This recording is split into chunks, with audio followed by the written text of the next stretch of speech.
Hello and welcome back to another legendary episode of the one and only Speculation Alley. It's your boy A-Bomb here, and of course with me is my brother from another mother, Crypto Dilly. What's going on, man? Not a lot, man. It's been I guess, stark week in the world of 10K TF, and I'm excited to get into this topic today, to be honest.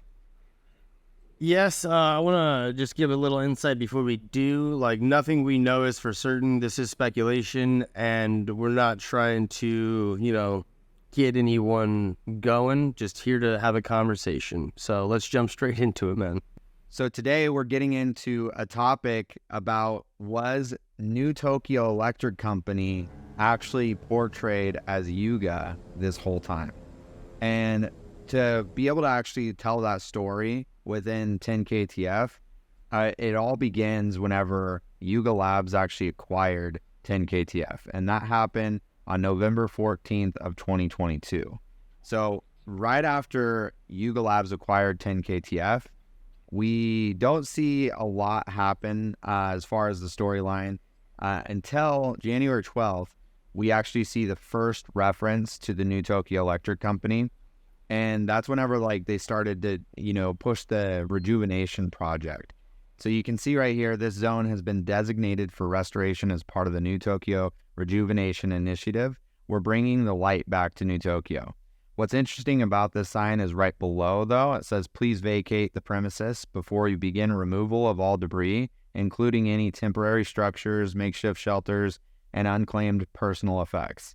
So what I glean from this now from a different lens is if 10K TF was actually portraying New Tokyo Electric Company as Yuga Labs, when they came in, they saw oh wow, there's a lot of moving parts. There's a bunch of debris.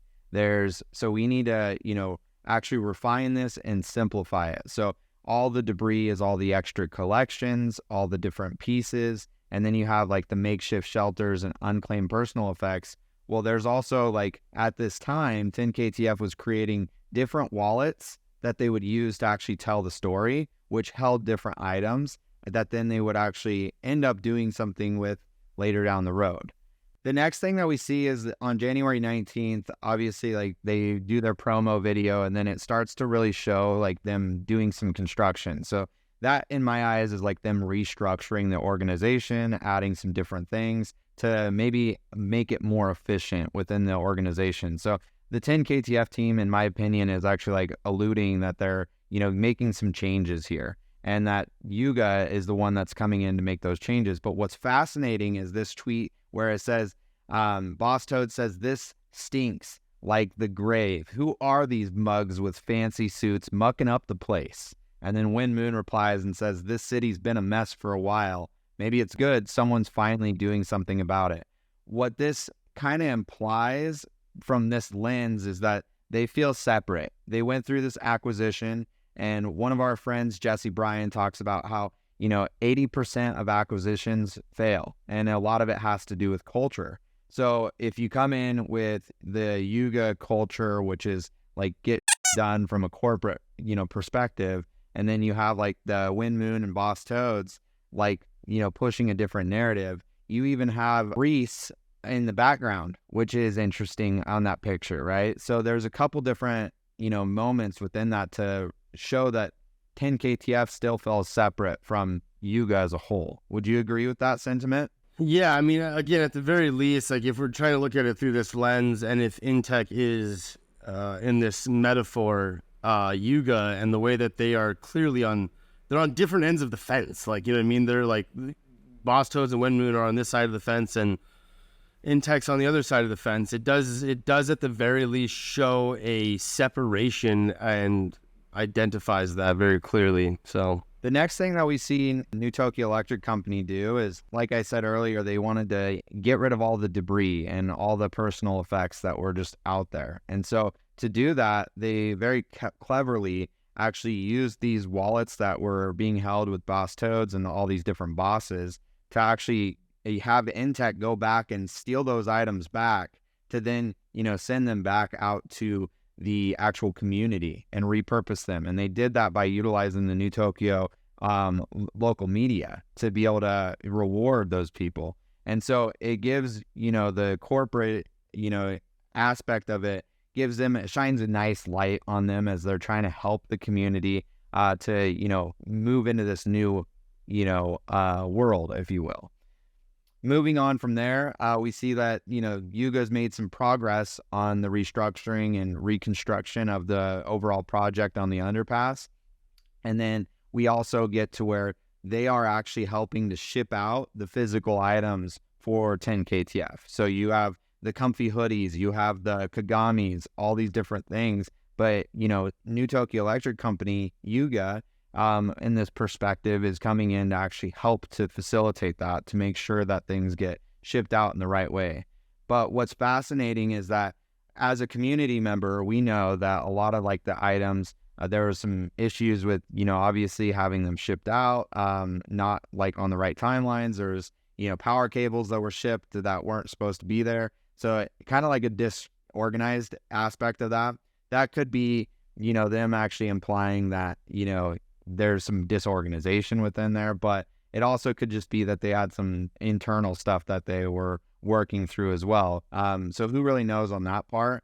But what's really interesting about all this is it seems as though, 10KTF, the storytellers were telling us that things were changing like right before our eyes with the storyline and the narrative once, Yuga came into the picture. A-Bomb, you want to talk a little bit about this right here? Yeah, so this is when NTEC built Wagmi-san a new shop, and it looks clean from the outside, but doesn't even fit the aesthetic of his old shop as well. On the inside, it's none of the items that we know so well. It's almost like corporate items, honestly. Like you have the hard hats, the dress shoes, the collared white shirts. It's literally, it feels very corporate. You got those slacks in the background over there on the left. So it's interesting, and that's nothing like Wagmi-san. Like we rocked high tops. We didn't even have pants, and we had backpacks. Very different like items now in this shop after NTEC has sort of obviously placed their stamp on it. It's like, hey, we built you a new shop, but none of the things that and love within it or from it are in there anymore, which is kind of like, okay, well, what's the point of the new shop, in my opinion? And again, now seeing this, and from this perspective, I think I'm not going to name them because I don't want them to get any backlash or anything, but somebody from the community kind of pointing this out to me, and they're like, yeah, I feel like that's sort of like Yuga in a way. And I was like, huh. And I didn't really think about it as much in that way. And now looking back at a lot of what's happened in the recent days, it is hard to not believe that we weren't just seeing alpha in plain sight. And this isn't necessarily even alpha. This is just sort of, I don't know, a slow bleed. Yeah, I mean, it's kind of just telling the story through a new lens, right? One of the big takeaways here, though, is that like it's rebranding everything that we know as 10KTF to the New Tokyo Electric Company. So everything that we know and love about like, your local, coffee shop. It basically, like, when you want to make something go mainstream, well, you can't do things the same way as you did, and you got to make things like all line up the perfect way, and all the things that are quirky about it, you have to strip away to make it so that way it could go mainstream. And that's kind of what they're showing us, is that, they can come in, restructure, rebrand anything they want and make it their own because they bought 10KTF. And you kind of see with the back room being empty that maybe that's what that's implying, is that they've stripped away everything that we know, and they're going to take it and use it as their own. And one of the big things that we see later on in the storyline as it progresses is that they have the New Tokyo, research, portal research division within the New Tokyo Electric Company. And that's, part of what Wagmi-san was working on throughout the whole storyline within the seasons. And when you get to the, one of the final pieces that we're going to kind of look into, it says Wind Moon, and it has Wind Moon and Wagmi-san with a bunch of combat gear right behind them on the buggy. And it says, you had to have known they were going to take everything from the back of the shop. You wanted them to take it, didn't you? And Wagmi-san doesn't say anything. But one of the really interesting things that, I noticed was that the big, Yuga Labs skull for the Bored Apes is in the background. I'm sure that's a coincidence, but it's pretty interesting that that's like right there within plain sight. And then finally, the last thing that we really get as a reference to New Tokyo Electric Company and like the final send-off, which is a very Web3 way of, kind of telling us what was going to happen before it happened, was this letter. Abam, do you want to kind of dissect this a little bit?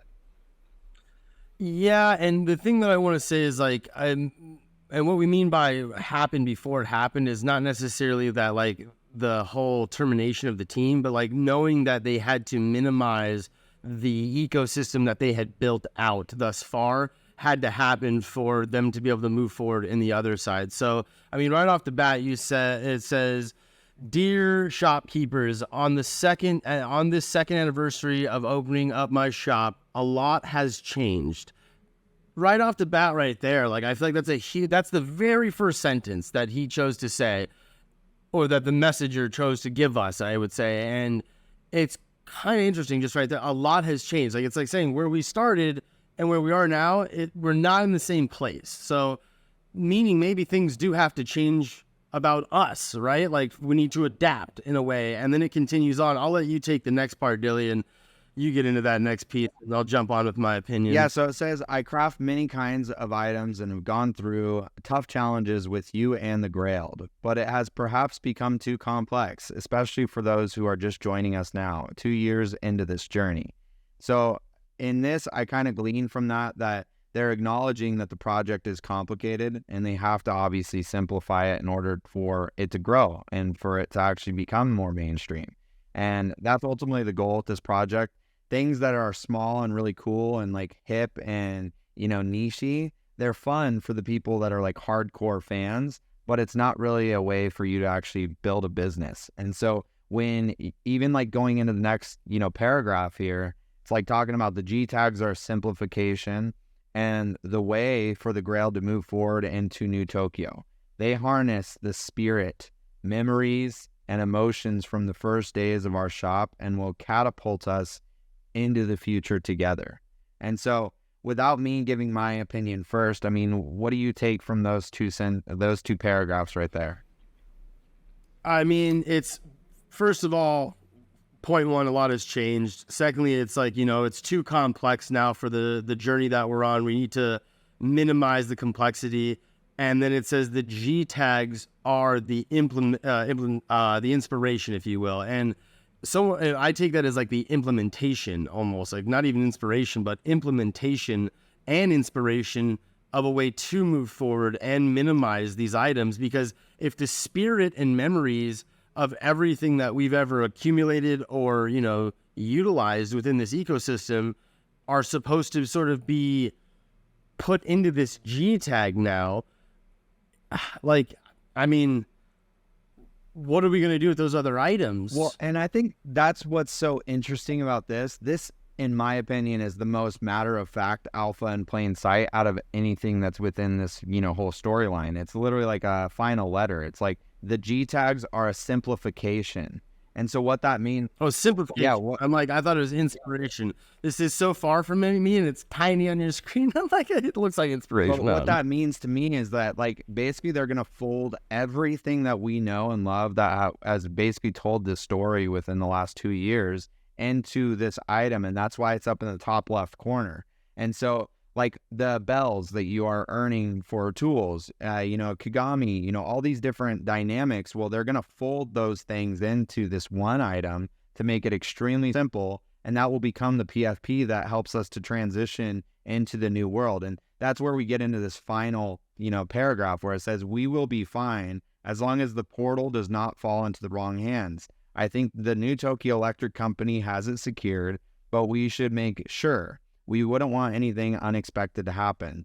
So in my opinion, this is like saying, as long as everything's good and well, the transition to the other side will be great. And everything will go as expected, as planned, and we'll have our home in the other side. And with the final like note from Daniel Algier, like that's kind of what it implies to me overall, is that, as long as things go as planned and as they planned as a team, then we will end up in the other side with the PFPs that they're building with the G tag. But yeah, I mean, that final paragraph, what are your thoughts on that?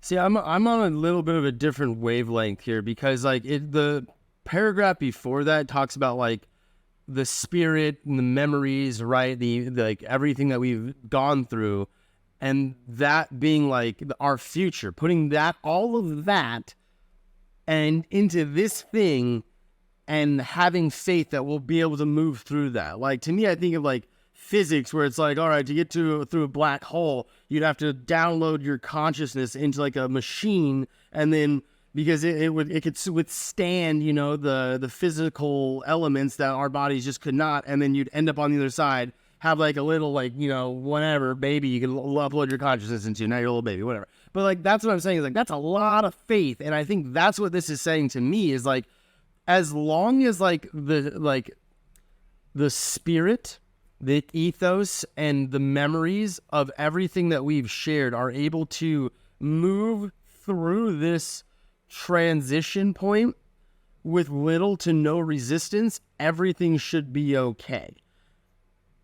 And I feel like, I mean, this is my opinion, it's hard to feel positive based off of the news that we just heard from the team, you know, so, or from Yuga specifically about the 10KTF team. So that's, I mean, I'm not going to get into that on this, but that's the speculation I think that is interesting to at least consider.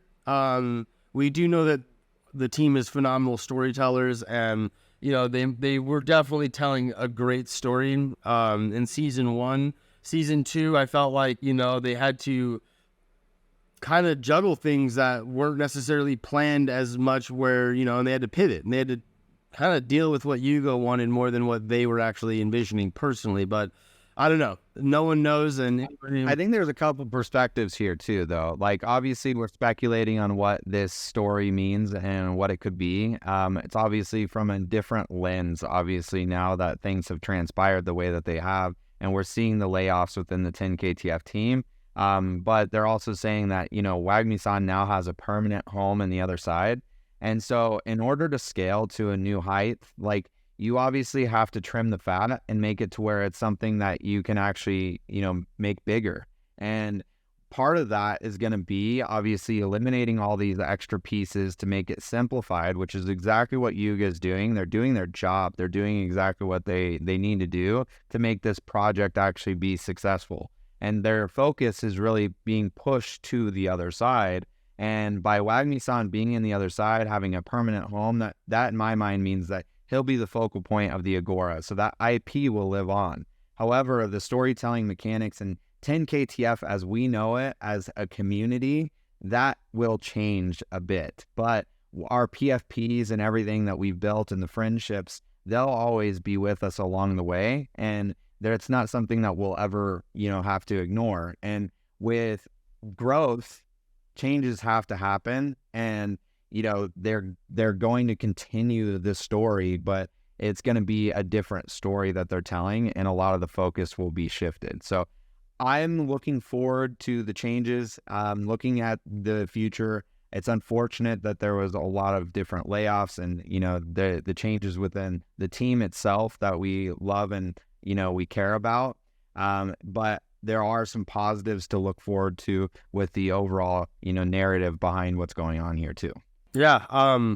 I just think time will tell. I'm waiting to see sort of where we go from here. And yeah, I hope for the best. That's all. That's all I can say. So with that being said, we'd love to hear your guys' comments on this. This is a big, touchy topic. We actually debated on whether or not to even release this, but leave us a comment below. Give the video a thumbs up. Subscribe to the channel if you haven't already. And yeah, we'll see you guys in the next episode where we're going to talk about some more speculation and some education, and we'll keep this journey alive. So we love you guys, and thanks for watching. Peace.